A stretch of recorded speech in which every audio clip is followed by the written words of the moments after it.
Hukum kentut ketika membaca Al-Quran. Ada 3 hal yang perlu dibedakan. 1. Membaca Al-Quran dalam kondisi hadas kecil dengan catatan tanpa menyentuh, seperti membaca dengan hafalan.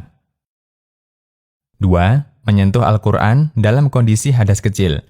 3. Membaca Al-Quran dalam kondisi hadas besar. Untuk membaca Al-Quran dalam kondisi hadas kecil, baik hadas kecil yang muncul sebelum membaca atau di tengah membaca, ulama sepakat hukumnya dibolehkan selama tidak menyentuh mushaf. An-Nawawi menuliskan, dianjurkan untuk membaca Al-Quran dalam kondisi suci. Jika ada yang membaca Al-Quran dalam kondisi hadas kecil, hukumnya boleh dengan sepakat kaum muslimin. Hadis tentang ini banyak sekali dan terkenal. Bahkan orang yang membaca Al-Quran dalam kondisi hadas tidak disebut mengamalkan yang makruh. An-Nawawi melanjutkan keterangannya dengan menukil pernyataan Imam Al-Haramain. Imam Al-Haramain mengatakan, tidak bisa disebut melakukan hal yang makruh. At-Tibyan. Di antara dalil yang menunjukkan bolehnya membaca Al-Quran dalam kondisi hadas adalah hadis dari Ibnu Abbas radhiyallahu anhuma. Beliau bercerita bahwa beliau pernah tidur di rumah Maimunah, istri Nabi SAW,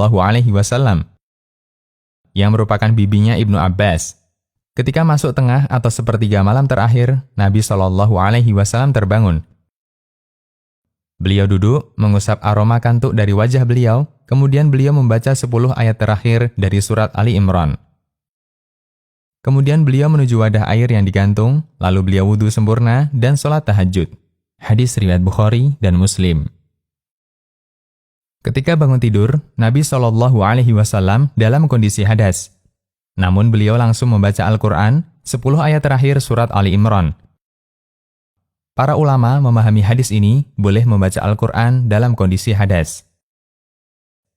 Imam Bukhari membuat judul bab ketika mencantumkan hadis ini. Bab bacaan Al-Quran ketika dalam kondisi hadas atau yang lainnya. Sahih Bukhari.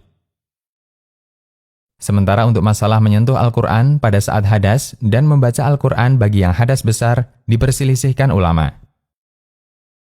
Jika kita mengambil pendapat yang melarang menyentuh Al-Quran bagi yang sedang hadas, maka begitu hadas, Al-Quran harus kita letakkan di tempat yang aman, meskipun bacaan tetap dilanjutkan.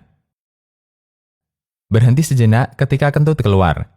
Kemudian, sebagian ulama mengingatkan, pada saat kentut itu keluar, agar bacaan Al-Quran sementara dihentikan, kemudian dilanjutkan kembali setelah kentut selesai.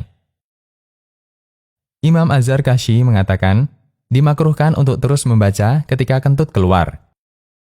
Al-Burhan fi Ulum Al-Quran. Demikian, Allahu a'lam. Konsultasi Syariah.